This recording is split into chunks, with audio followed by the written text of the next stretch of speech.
نواز شریف نے خطاب میں کہا تھا کہ ملک اس وقت جس صورتحال میں گھرا پڑا ہے اس کا ایک ہی حل ہے کہ ہم سب سر جوڑ کے بیٹھیں. سب کے سر جوڑ کے بیٹھنے کو اگر آپ گریٹر ڈائلاگ نہیں کہیں گے تو اور کیا کہیں. یہ ڈائلاگ جو بھی ہوگا یہ سب سے پہلے تو سیاسی جماعتیں آپس میں بیٹھیں, اس کے بعد پھر اداروں کے معاملات ہوں گے. عمران خان صاحب وہ ایک ہی جو ہے وہ راگ الاپ رہے ہیں کہ میں نہ کسی کے ساتھ بیٹھوں گا نہ میں کسی کے ساتھ گفتگو کروں گا. پی ایس سی کی چیئرمین شپ کے لیے بات ہو سکتی ہے, اجلاس میں ایجنڈا سیٹ کرنے کے لیے بات ہو سکتی ہے, تو پاکستان کے لیے کیوں بات نہیں ہو سکتی. مذاکرات جو ہیں وہ غیر مشروط ہونے چاہیے, وہاں پہ بیٹھ کے آپ ہر موضوع پہ بات کریں.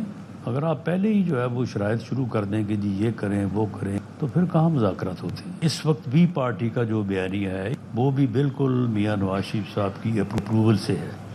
اور ایسے میں پیپلز پارٹی کے جو چیئرمین ہیں بلاول بھٹو وہ بھی گرینڈ ڈائیلاگ کی حمایت کر رہے ہیں, اور انہوں نے لاہور میں بھٹو ریفرنس کے موقع پر خطاب کیا اور کہا کہ سیاستدانوں کو ایک دوسرے سے ہاتھ ملانا پڑے گا, گالم گلوچ کی سیاست کے بجائے پاکستان کے بارے میں سوچنا پڑے گا.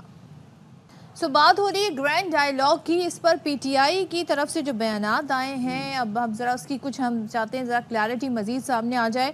پاکستان تحریک انصاف کے رہنما علی محمد خان صاحب ہمیں جوائن کیا ہے. Thank you so much. Member national assembly بھی ہیں. تھینک یو سو مچ علی محمد خان صاحب صبح سویرے جوائن کرنے کے لیے.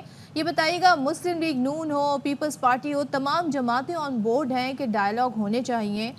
آپ کی پارٹی کے ترجمان رؤوف حسن صاحب وہ یہ فرماتے ہیں جی پارٹی بات انہی سے ہوگی جو طاقت کا منبع ہے.